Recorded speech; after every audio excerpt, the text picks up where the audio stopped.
Saudara-saudari semua, kita ketemu lagi dan saya percaya minggu ini kita akan dituntun Tuhan dengan suatu kebenaran yang luar biasa, sederhana, simple, tetapi kita butuhkan. Yuk kita mulai aja dengan doa ya. Bapak terima kasih kebenaran firman Tuhan yang selalu dialirkan dengan hati dari kasih Bapa yang luar biasa, mempermuliakan Tuhan Yesus, dan mengizinkan Roh Kudus bekerja. Sebab itu kami mengizinkan Roh Kudus bekerja baik kepada yang menyampaikan, melalui yang menyampaikan maupun juga setiap hati yang mendengar, baik langsung maupun juga melalui online ini. Terpujilah Tuhan dalam nama Yesus. Haleluya. Amin. Kita mau dengar apa tuntunan Tuhan buat kita semua. Dan saya percaya hari-hari ini Tuhan peduli sekali dengan kita, umatnya. Dan Tuhan melihat banyak sekali anak-anak Tuhan yang merasa hidupnya gak berarti ataupun gak terpandang, gak dipandang. Mungkin karena masa lalu, mungkin juga karena label daripada dunia, ataupun juga kejadian-kejadian perbuatan orang, apapun juga itu, saudari. Ya, Tuhan mau Anda dan saya mengalami terobosan. Dan kalau kita buka hati kita dan sungguh-sungguh mau mencari, mau lihat bahwa tuntunan Tuhan ini dan melakukannya, maka saya percaya kita akan berubah cara kita hidup, saudari. Amin. Yuk kita lanjut aja, kita lihat aja apa yang Tuhan mau kasih unjuk. Dan kita akan melihat dari cerita Naaman dari 2 Raja-Raja 5. Anda dan saya sudah banyak tahu cerita Naaman yang sakit kusta ini yang disembuhkan oleh Elisa. Kita baca aja dari 1 sampai 14, saudara-saudari. Anda menyimak, Naaman panglima Raja Aram atau Syria, saudara-saudara, adalah seorang terpandang di hadapan tuannya dan sangat disayangi. Sebab oleh dia Tuhan telah memberikan kemenangan kepada orang Aram. Tetapi orang itu seorang pahlawan tentara sakit kusta. Orang Aram pernah keluar bergerombolan dan membawa tertawan seorang anak perempuan dari negeri Israel. Ia menjadi pelayan pada istri Naaman. Berkatalah gadis itu kepada nyonyanya, sekiranya tuanku menghadap nabi yang di Samaria itu, maka tentulah nabi itu akan menyembuhkan dia dari penyakitnya. Lalu pergilah Naaman memberitahukan kepada tuannya. Katanya, beginilah dikatakan oleh gadis dari negeri Israel itu. Maka jawab Raja Aram, baik, pergilah dan aku akan mengirim surat kepada Raja Israel. Lalu pergilah Naaman membawa sebagai persembahan 10 talenta perak, 6.000 shikal emas, dan 10 potong pakaian. Ia menyampaikan surat itu kepada Raja Israel yang berbunyi, sesampainya surat ini kepadamu, maklumlah kiranya bahwa aku menyuruh kepadamu Naaman, pegawaiku, supaya engkau menyembuhkan dia dari penyakit kustanya. Segera sesudah Raja Israel membaca surat itu, dikoyakkanlah pakaiannya serta berkata, Allahkah aku ini yang dapat mematikan dan menghidupkan sehingga orang ini mengirim pesan kepadaku supaya aku sembuhkan seorang dari penyakit kustanya? Tetapi sesungguhnya perhatikanlah dan lihatlah, ia mencari gara-gara terhadap aku. Segera sesudah didengar Elisa, abdi Allah itu, bahwa Raja Israel mengoyakkan pakaiannya, dikiriminya lah pesan pada raja, bunyinya, mengapa engkau mengoyakkan pakaianmu? Biarlah ia datang kepadaku supaya ia tahu bahwa ada seorang nabi di Israel. Kemudian datanglah Naaman dengan kuda dan keretanya lalu berhenti di depan pintu rumah Elisa. Elisa menyuruh seorang suruhan kepadanya mengatakan, pergilah mandi 7 kali ke dalam sungai Yordan, maka tubuhmu akan pulih kembali sehingga engkau menjadi tahir. Tetapi pergilah Naaman dengan gusar sambil berkata, aku sangka bahwa setidak-tidaknya ia datang dan keluar dan berdiri memanggil nama Tuhan Allahnya, lalu menggerak-gerakkan tangannya di atas tempat penyakit itu dan dengan demikian menyembuhkan penyakit kustaku. Bukankah Abana dan Parpar sungai-sungai Damsik lebih baik dari segala sungai di Israel? Bukankah aku dapat mandi di sana dan menjadi tahir? Kemudian berpalinglah ia dan pergi dengan panas hati, tetapi pegawai-pegawainya datang mendekat serta berkata kepadanya, Bapa, seandainya nabi itu menyuruh perkara yang sukar kepadamu, bukankah Bapa akan melakukannya? Apalagi sekarang ia hanya berkata kepada Bapa, mandilah dan engkau akan menjadi tahir. Maka turunlah ia membenamkan dirinya 7 kali ke dalam sungai Yordan, sesuai dengan perkataan abdi Allah itu. Lalu pulihlah tubuhnya kembali seperti tubuh seorang anak dan ia menjadi tahir. Haleluya. Saudara, Naaman bukan hanya dipulihkan tetapi dipulihkan dan lebih baik, saudara. Anda ngelihat ya prinsip restoration, pemulihan Tuhan. Tubuh Naaman bukan lagi kembali seperti Naaman yang saat itu umurnya mungkin 30 atau 40 atau 50, kita nggak tahu, tetapi menjadi tubuh seorang anak lagi. Saudara, artinya kulitnya itu menjadi mulus, lebih mulus dari sebelumnya. Inilah prinsip restoration, pemulihan Tuhan selalu berikan lebih baik, saudara, ketika Tuhan memulihkan. Oke, kita balik dulu ke cerita ini. Kita seringkali hanya fokus kepada Elisa dan Naaman. Kita fokus pada, wow, caranya, mujizatnya yang luar biasa. Penyakitku saya nggak pernah disembuhkan. Saat itu nggak bisa ada obatnya. Mungkin kalau sekarang ada cancer yang parah, saudara, disembuh. Dan semua orang heboh kasih kesaksian. Sebenarnya itu yang sering kita ingat. Tetapi Tuhan mau sampaikan kepada kita sesuatu yang mungkin kita nggak sadar, tetapi ada. Yaitu buat Tuhan, Elisa adalah tugas dia nabi. Memang itu tugas dia. Dia harus menyampaikan pesan-pesan Tuhan. Tetapi ada seorang yang melampaui daripada apa yang seharusnya, yaitu gadis muda yang memberitahu istri Naaman untuk Naaman pergi ke Israel ketemu Nabi Elisa ini. Gadis muda ini adalah gadis muda yang luar biasa, saudari. Kenapa luar biasa? Karena dia menceritakan tentang perjalanan hidupnya yang memperlihatkan perjalanan hidup kita. Kita akan melihat, saudari, saya akan melihat mengulang lagi ayat-ayatnya tadi, tapi saya nggak akan baca penuh. Ya, dari 2 Raja 5 ayat 1 sampai 2, saudari. Ceritanya bahwa adalah orang Aram, orang Syria ini, saudari. Ya, ini adalah sering mengganggu orang Israel. Mereka sering menyerang dan suatu ketika ada segerombolan orang, artinya bukannya tentara kerajaan yang khusus mewakili kerajaan, tetapi beberapa orang yang sudah terbiasa, saudara, mengacaukan daerah orang Israel. Mereka masuk ke daerah orang Israel, mulai saat itu mereka kadang membunuh, kadang merampok, kadang menculik, saudara. Dan saat ini mereka menawan atau menculik, dan mungkin keluarganya dibunuh, ataupun juga hal lain kita nggak tahu, tetapi dikatakan bahwa anak gadis ini diculik dari Israel dan dibawa ke Aram, daerah orang Syria ini, saudara. Saudara, coba bayangkan, kita harus membayangkan gadis muda ini terbiasa dengan sosial, budaya, dan juga terhubung dengan orang-orang yang mengasihi dia. Mungkin Anda bayangkan sebagai gadis muda, dia punya cita-cita, dia mau mengharapkan masa depan, hidupnya penuh dengan semangat karena mengejar pengharapan cita-cita, sedang membangun. Mungkin saat itu ada banyak pemuda yang melirik dia, dan ada pemuda yang dia sukai, dia mulai berbunga-bunga, tapi tiba-tiba kehidupannya hancur, menjadi pahit. Semua diambil daripada dia, bahkan lebih buruk lagi, dia ditempatkan di tempat di mana dia menjadi orang asing dan direndahkan pada posisi pelayan ataupun budak daripada istri Naaman, saudari. Anda melihat bahwa betapa kehidupan wanita ini adalah, gadis muda ini adalah kehidupan yang pahit, saudari.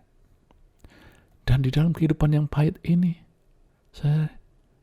dia tidak menjadi pahit. Di kemudian ketika dia melihat tuannya, yang notabene adalah orang yang surut berperan menawan dia, merusak kehidupannya, dan bukan mungkin kehidupannya, mungkin keluarganya, yang membuat dia sengsara dan pahit. Tiba-tiba sakit, kusta, penyakit yang tidak bisa disembuhkan, saat itu sakit yang berat.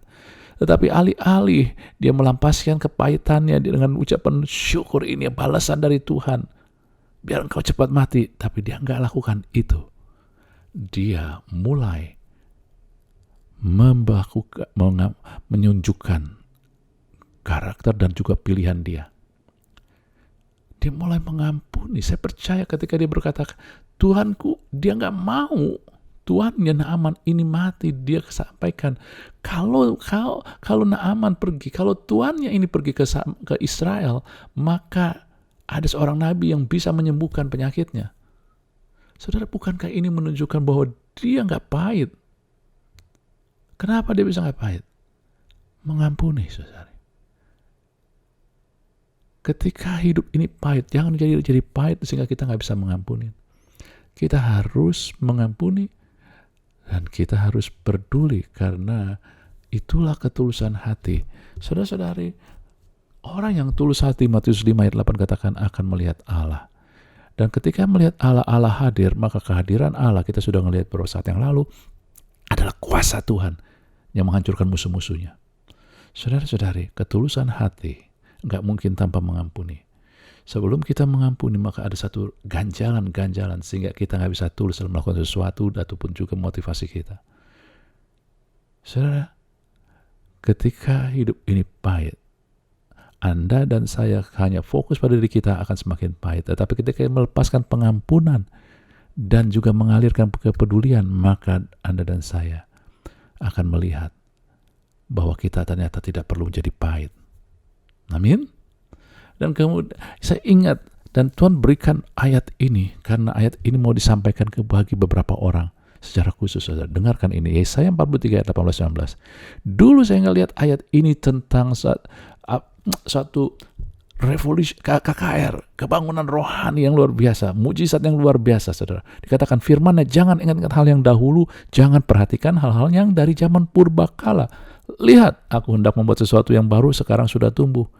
Belumkah kamu mengetahuinya? Aku hendak membuat jalan di padang gurun dan sungai-sungai di padang belantara. Saudara, saya mau ngomong atau mau membacakan, menyampaikan ayat ini dengan cara saya sendiri. Dan karena Tuhan menaruhnya. Saudara, banyak dari kita tidak melihat jalan yang Tuhan sudah sediakan. Tujuan yang Tuhan sudah berikan. Karena kita masih ingat-ingat hal yang dulu, yaitu kepahitan.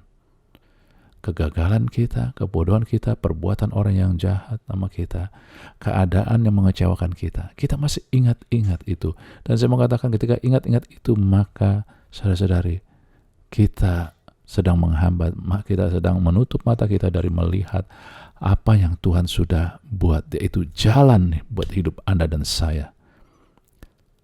Amin. Renungkan itu. Nah, kita lanjut saudari, ya. Lalu kita ngelihat bagaimana ketika gadis itu kasih tahu tentang di Samaria ada seorang nabi kepada, ya tentu pada istri Naaman. Naaman itu bilang kepada Naaman, lalu Naaman pergi pada tuannya, itu raja. Ya, katanya beginilah dikatakan oleh gadis dari negeri Israel itu. Saudara, bayangkan.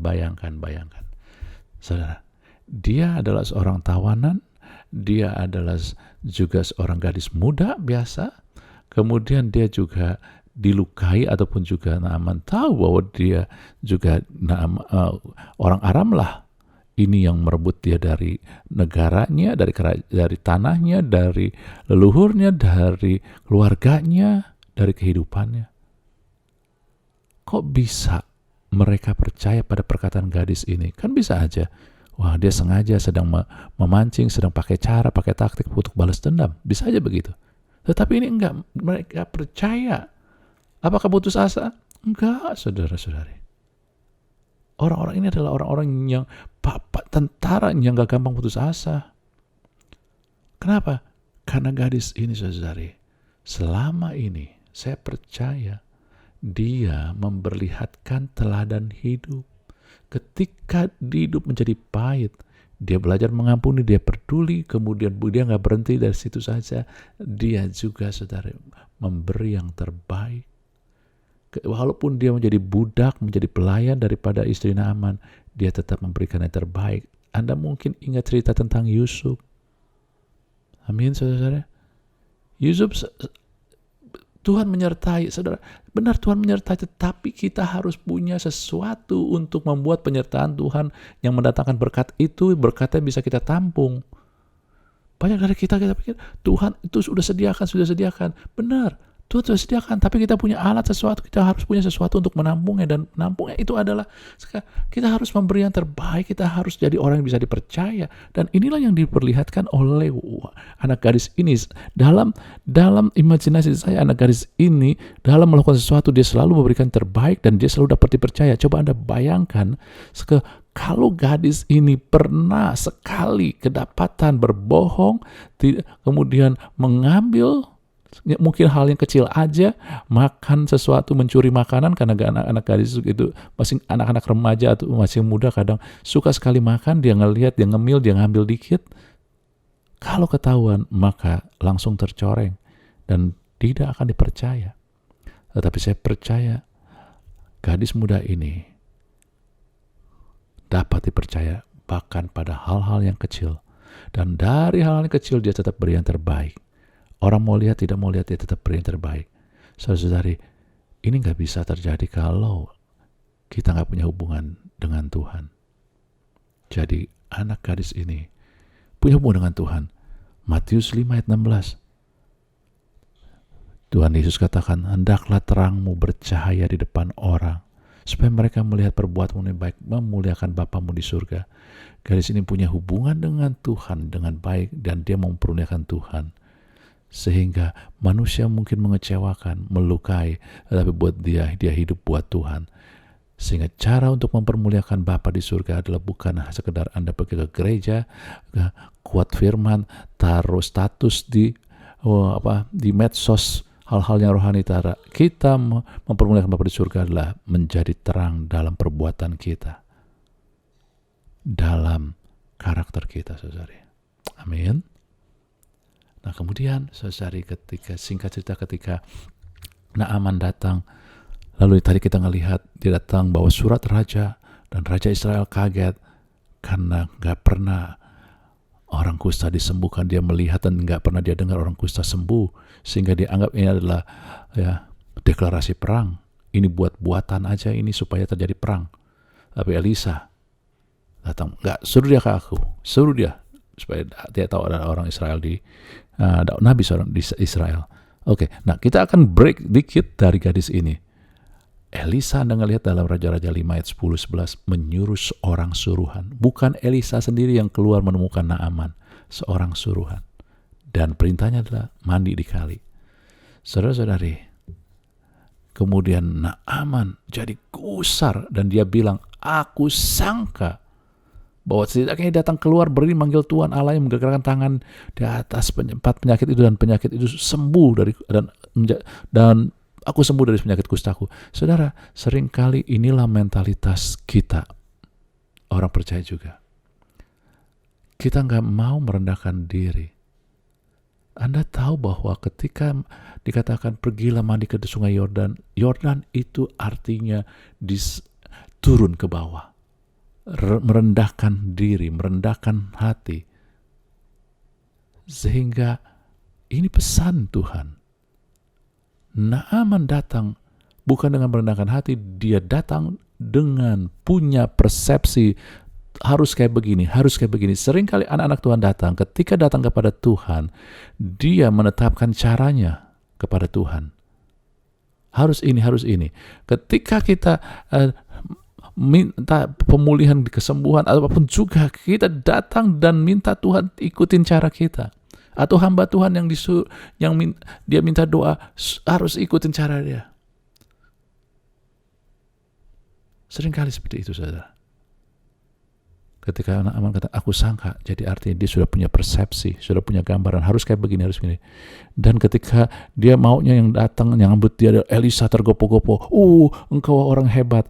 Tapi yang datang suruhan, kacung, budak daripada Elisa.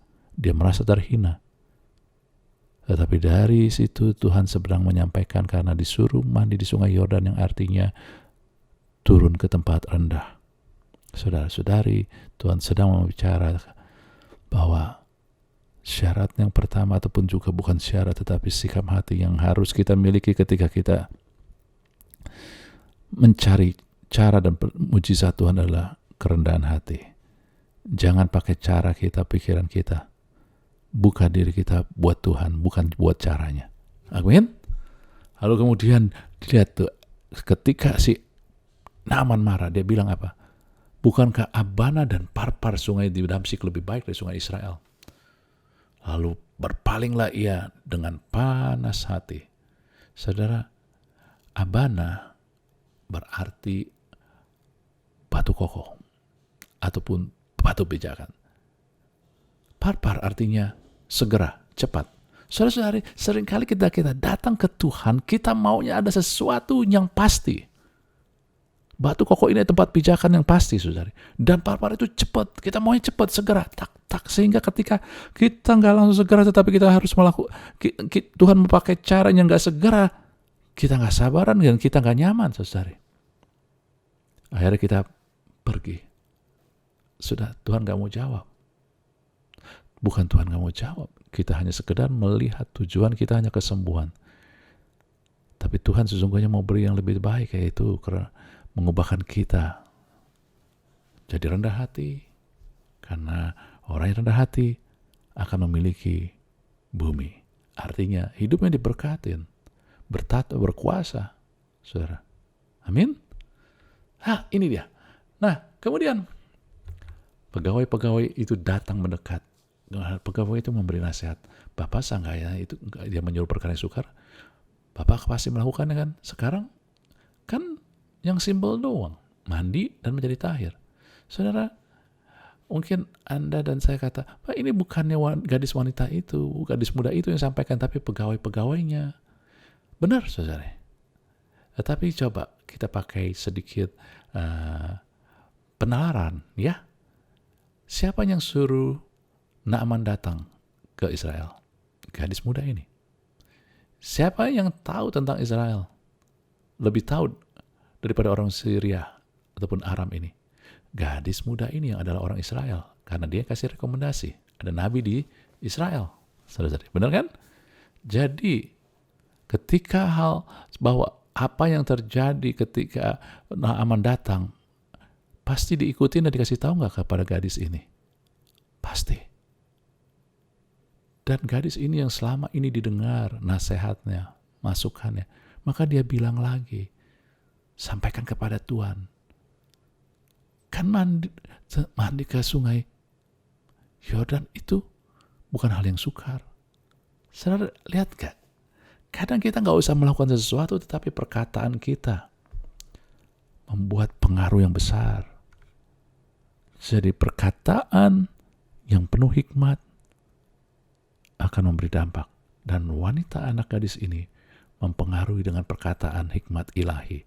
Naaman tentara yang luar biasa dengan kekuatannya dan kekuasaannya.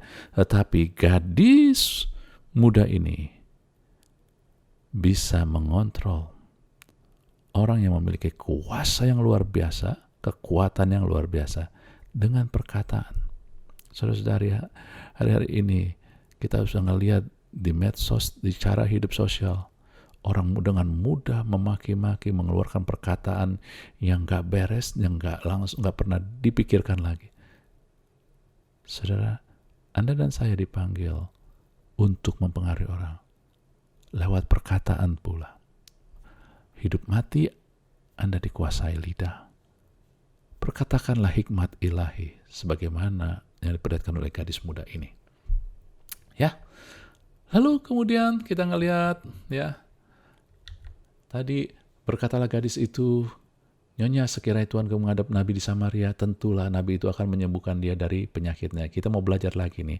Ini suatu hal yang mungkin kita gak sering sadarin, bahwa gadis ini punya hubungan luar biasa dengan Tuhan. Dari mana kita tahu? Ketika tuannya sakit, dia bilang, di Samaria ada nabi, Samaria Israel Utara, ada nabi yang bisa menyembuhkan penyakit itu. Penyakit apa? Penyakit kusta. Tetapi dari perkataan Yesus kita tahu, Lukas 4 ayat 27, Yesus kata, banyak penderita kusta di Israel pada zaman Nabi Elisa. Ingat ya, nabi yang disebut mention oleh wanita anak gadis itu adalah Nabi Elisa. Tidak ada seorang pun di antara mereka yang menjadi tahir. Tidak ada seorang pun yang penyakit kusta yang pernah ditahirkan oleh Elisa kecuali Naaman, orang Syria atau Aram itu, saudara-saudari. Jadi ketika gadis itu bicara di Samaria, ada seorang nabi yang bisa menyembuhkan penyakit kusta itu. Ini luar biasa imannya, saudara. Dia tidak pernah lihat, tidak pernah ada berita bahwa sakit kusta pernah disembuhkan oleh Elisa. Manusia sering merasa lebih tenang ketika pernah terjadi dan ada orang pernah sembuh. Jadi dia melihat keadaan, kejadian. Seringkali kita beriman karena kejadian. Ini pernah terjadi loh. Ini penyakit, ini pernah disembuhkan datang ke KR ini. Ini pernah disembuhkan ketika didoakan. Ini pernah disembuhkan hal ini. Tapi gadis ini, saudara, Anda ngelihat, ini dia yang Tuhan mau sampaikan. Gadis ini tidak beriman pada kejadian, pada peristiwa, pada pengalaman. Tapi gadis ini beriman kepada pribadi Allah yang hidup. Dia mendemonstrasikan iman yang hidup, saudara, kepada Allah, bukan kepada kejadian. Saudara, ini juga harus kita lakukan. Mungkin kita nggak pernah melihat, nggak pernah mendengar, tetapi justru kita bukan fokus pada beriman kepada kejadian-kejadian, pengalaman-pengalaman orang, tapi kita beriman kepada pribadi Tuhan sendiri. Ini dia iman. Iman adalah fokus kepada pribadi Yesus. Ibrani 12 ayat 2 katakan dengan mata yang tertuju kepada Yesus, fokus kepada Yesus, kepada pribadi itu. Saudara-saudari. Amin. Jadi ini yang dimiliki oleh gadis muda ini paling enggak. Gadis yang dianggap enggak ada apa-apanya. Kehidupannya pahit dan juga dia juga seorang wanita, jabatannya juga enggak berarti. Saudara-saudari, bukan apa yang terjadi dari gadis dengan apa yang dilakukan gadis itu, di mana dia mengizinkan Tuhan pakai dia. Saudara-saudari, mulanya Naaman mencari seorang nabi. Karena gadis itu bicara gitu. Di Samaria ada seorang yang bisa menyembuhkan penyakit. Nabi, ada seorang nabi. Dan ini perkataan wanita, anak gadis itu. Kemudian Elisa mengatakan, ada seorang nabi di Israel. Ya, ketika Raja Israel mengoyakkan pakaiannya karena dia bilang, ini si Naaman datang untuk menyatakan perang, cari gara-gara. Tapi Elisa bilang, ada nabi di Israel, seorang nabi di Israel. Gadis itu bilang, ada nabi yang bisa menyembuhkan. Dan itulah yang dicari oleh Naaman. Tetapi saudara, ketika Naaman disembuhkan, sesudah dia mandi di sungai Yordan, mencelupkan diri 7 kali, disembuhkan, saudara, jadi tahir. Maka perkataan Naaman dalam 2 Raja 15 ayat 15b dikatakan, sekarang aku tahu bahwa di seluruh bumi tidak ada Allah kecuali di Israel. Kita stop sini. Tidak ada Allah kecuali di Israel. Dan bahkan kemudian di dalam 2 Raja 5 ayat 17b perkataan Naaman, hambamu ini tidak akan lagi mempersembahkan korban bakaran atau korban sembelihan kepada Allah lain kecuali kepada Tuhan. Awalnya dia mencari nabi, tetapi akhirnya dia menemukan Tuhan. Awalnya dia mau mendapatkan kesembuhan, tetapi dia mendapatkan keselamatan. Saudara, restorasi selalu memberi Anda dan saya lebih. Amin. Siapa yang menjadi alat gadis kecil ini? Amin. Jadi Anda ngelihat gadis kecil ini, saudari, dia menyelamatkan jiwa. Dan buat saya ini adalah menuai. Menyelamatkan jiwa artinya, ya sekarang Naaman jadi orang percaya. Percaya Tuhan, Allah Abraham, Allah Ishak, Allah Yakub. Saudara-saudari, sinode kita memberikan arahan bahwa kita sedang masuk di dalam masa tuaian. Begitu banyak di sekeliling kita. Naaman pada awalnya bukan orang percaya, tetapi gadis muda ini mulai memiliki jiwa penuai. Saudara, penuai bukan artinya orang itu harus percaya, tetapi Anda dan saya membawa orang tersebut melihat, mengenal, mencari Tuhan yang benar. Amin. Dan gak berhenti di situ aja dampaknya daripada gadis ini, saudara. Anda ngelihat tadi dalam 2 Raja 5 ayat 11 dan 12. Naaman gusar ketika disuruh, dia hanya disambut oleh utusan daripada Elisa dan disuruh mandi di sungai Yordan. Dia gusar dan dia panas hati. Anda ingat siapa Naaman? perwira kesayangan, pahlawan daripada orang Syria. Ketika dia panas hati, dia gusar. Dia bukan hanya panas hati gusar kepada Nabi Elisa, tapi juga kepada orang Israel. Kalau peristiwa ini berhenti sampai sini, kemungkinan besar terjadi adalah dia akan bawa tentara dengan begitu besarnya, segala kekuatannya untuk menyerang orang Israel, dan bangsa Israel akan menderita. Sebab itu perbuatan gadis ini bukan hanya menyelamatkan jiwa, tapi menyelamatkan bangsanya. Inilah yang saya katakan memberkati, saudari. Saudara, kemudian apa dong Pak hubungannya dengan tema kita ataupun ya bahan kita hari ini? Saat kita merasa tidak berarti. Ketika kehidupan kita lihat pahit. Saudari, seringkali kita mengalami hal ini. Banyak anak-anak Tuhan merasa gak berarti karena hidupnya pahit sekali. Saya ngerti. Tapi saya mau katakan, bukan Tuhan yang menyebabkan. Kita hidup di dunia yang sudah jatuh, dikelilingi oleh segala hal-hal yang datang daripada si jahat yang berusaha menghancurkan kita. Tetapi jangan pernah pahit. Bagaimana jangan pahit? Jangan ingat-ingat lagi. Yesaya 43. Jangan ingat-ingat lagi yang dulu. Jangan ingat-ingat. Jangan fokus. Saya katakan bukannya artinya kita bisa lupa. Tapi jangan ingat-ingat. Jangan sering malam diam. Dulu kita ingat-ingat perbuatan orang yang jahat. Kita ingat-ingat bagaimana kita dilukain. Saudara gak boleh. Jangan. Memang kita gak bisa hapus dari pikiran kita. Tapi jangan kita gemakan terus. Amplified. Saudara. Jangan ingat-ingat. Ampuni. Dan kemudian peduli, ambil sesuatu yang berbeda. Emosi kita, perasaan kita mau self-pity, fokus pada diri kita, gak peduli orang lain, tetapi kehendak Tuhan adalah kita peduli. Jadi, forget, forgive, and care. Amin, saudara. Kemudian perlihatkan terus teladan hidup. Dan gunakan hikmat ilahi.